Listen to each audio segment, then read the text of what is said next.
I love penis. Girl, age 12. Eromanga Sensei is a harrowing tale of love, lust, and youthful ignorance. Despite not being overly fond of the word deconstruction, it might be the only way to describe the show from a critical standpoint. This review will go in depth on each individual character and story arc, and thus no words will be minced. If you are under 18 and or faint of heart, please seek guidance of a guardian when reading this analysis. Viewer discretion is highly advised. Society might condemn it, but the gene pool won't. An Odyssey. Story and characters.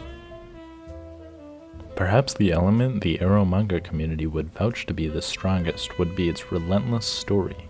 Despite being genre-defiant, it has a clear narrative that it follows through from beginning to end without catering to any unnecessary tropes nor ending up as preachy, convoluted hipster bait so far up its own ass shows in the same vein, such as the likes of Neon Genesis Evangelion.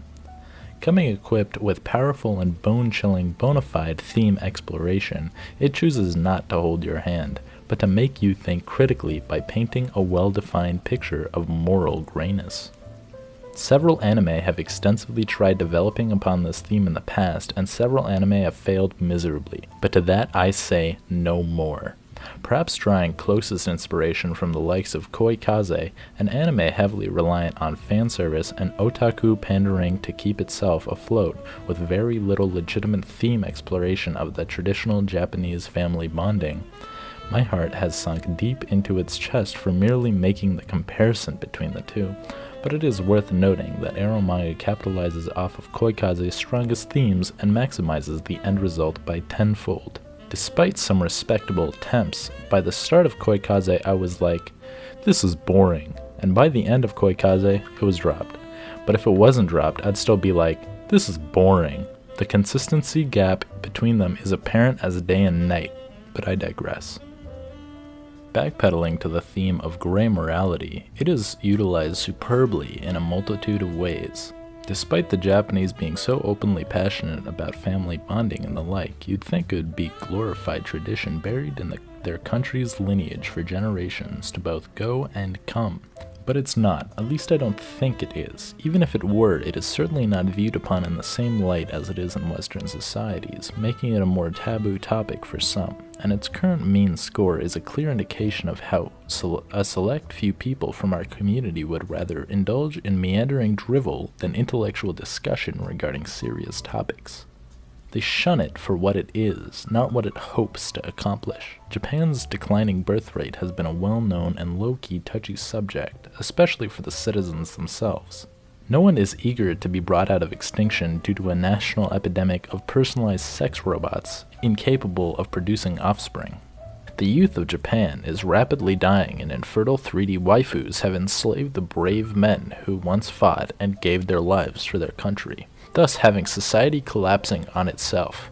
How do you ever handle such a vile outbreak? Tsukasa Fushimi is not only a light novel author, but also a visionary. Make them fuck their sisters, of course. Regarding the actual show, it follows a very straight-edge protagonist during the period of his life he would rather later come to look back upon as blissful ignorance. Masamune was just a boy when he saw his mother being brutally murdered by his father John in a drunken rage, till pleading innocent in front of a jury. Despite the 23 stab wounds, it was decided upon that they were self-inflicted as she had been dealing with substance abuse for many years now. Oddly enough, life simply went on for Masamune. He figured he was supposed to be sad or guilt-stricken, but he simply continued with his daily routine as if nothing had happened. Is human life so meaningless after all? He quietly pondered to himself during the hours his father was out drinking. He would occasionally bring women home with him, but Masamune, although slightly annoyed, eventually became numb to it. Despite being able to hear a relentless sound of a bed squeaking from his father's room during the late hours of the night. Fast forward a few years, Masamune had developed a psychological interior shell seemingly impossible to penetrate through by anyone coming from the outside, leading to him becoming a social outcast. Despite his father having simmered down and being completely inattentive and barely responsive due to health problems, the doorbell rang. It was another woman. Masamune was struck by surprise, and a slight chill went through his spine as all the memories came rushing back. This time was different, however. Behind the woman was none other than a young girl, no more over the age of 10. If he could describe his life as a picture frame, she just wouldn't fit, he quietly muttered to himself. The innocence of a snowflake, something so alien to him, made him naturally uneasy. It was kind of frightening, actually. That was the day they met, a blissful encounter in a world with otherwise no empathy for the weak. Because all happiness must come to an end, this relationship had seemed to have come to an unexpected close with the sudden passing away of their parents came to fruition. Masamune couldn't deny it. He wanted his father out of the picture for a long time now. He felt nothing but disgust for him due to living in constant anguish and fear for many years now. He thought he didn't care what happened to him, as long as his father was gone. But now that his wish had come to pass, he was feeling perplexed. How was he supposed to take care of his sister now? How was he to preserve the sole flickering light in his life? He had to take measures into his own hands, thus shattering the shell he was embroiled in for so many long years. He finally had found something to live for, hence turning to his hobby as it was the only thing he really had left. "I'm not going to lose her as well," he spouted with a burning passion in his eyes and a really long motivational speech by the likes of Martin Luther King. As he tried his hardest to make his hobby full-time, he had ironically never once actually considered the feelings of the person he was doing it for, Sagiri. Sagiri had always been a troubled but fragile girl, yet despite this she would always find joy in the smallest of things. It wouldn't be far-fetched to deem her father as the central figure of her life or an inspiration, as children often come looking up to their parents during years of adolescence. Naturally, it must have come as a surprise when he left for another. Left only with her mother who had turned to drinking, she saw the joy of living being slowly sucked away in front of her very eyes. Such a minuscule change seemed to have shattered her entire worldview, never to return. She would be rejoiced upon hearing the news of her mother finally being reunited with a significant other, as she figured a father figure was pivotal to her happiness. Having an older brother wasn't particularly necessary, but she didn't mind. Within that one day, she felt like maybe there would come a time when she could finally laugh genuinely again.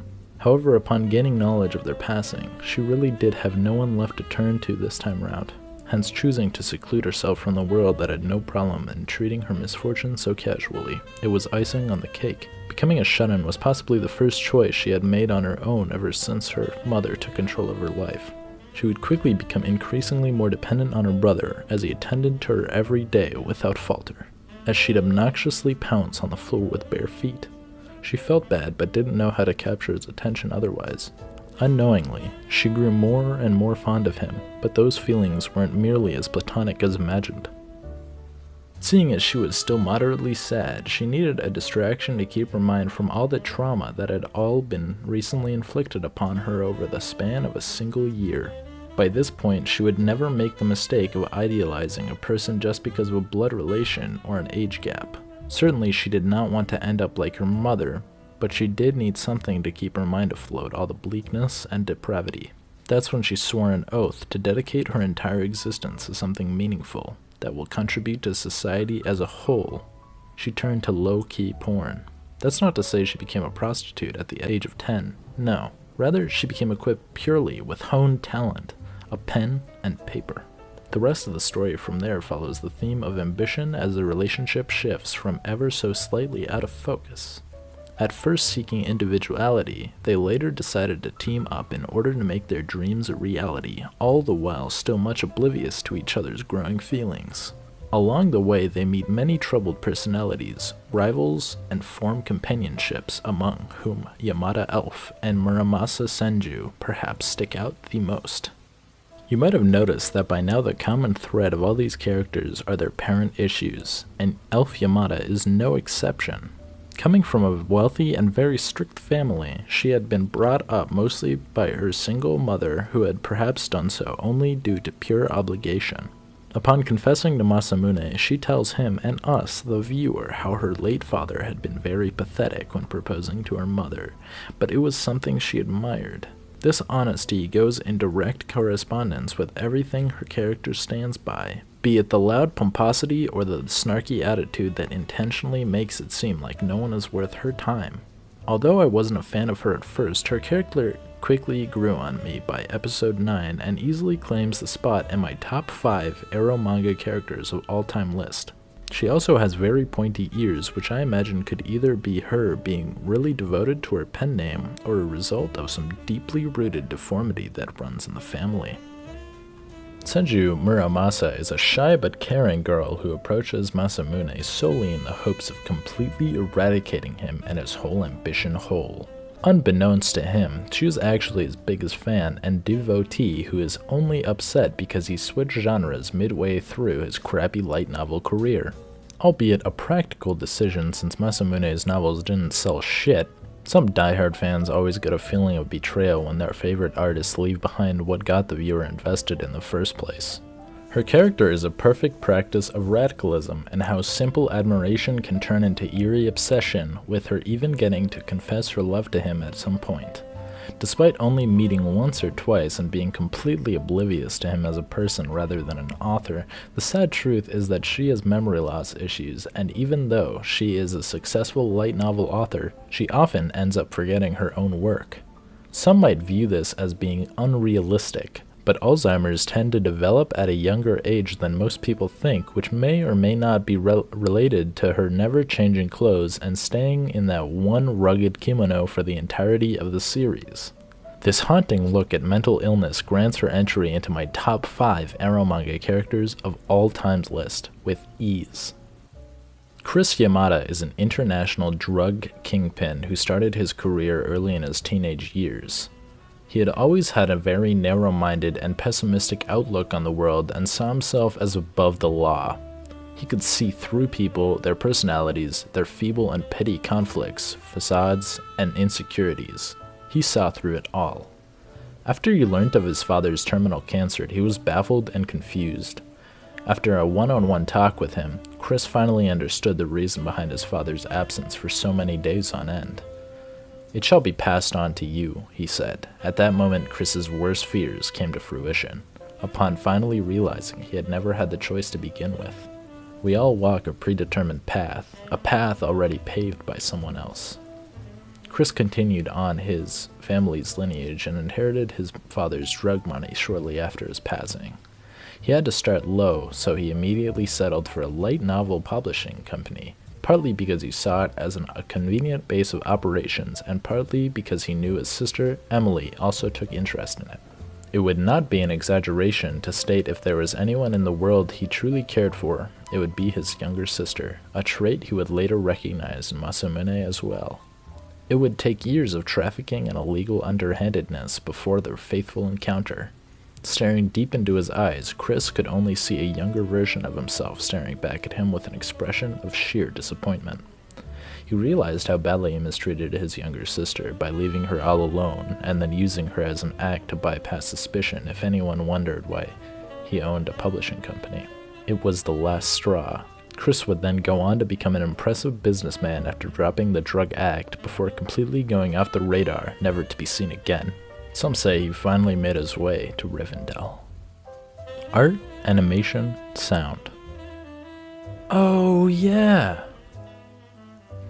Overall, a story that will surely be passed on to generations to come, for every generation has one or more things that serve to define it by revolutionizing the public's outlook on certain subjects and shaping society as a whole. During my grandfather's youth, it might have been the Beatles. During ours, my friends, well, the answer is given. I bid everyone a farewell now, as I must get going. I've spent far too much time on this, far more than I'm willing to admit. Shoutouts to the moderator team and my reviewing career. Once more into the breach, dear friends. Once more.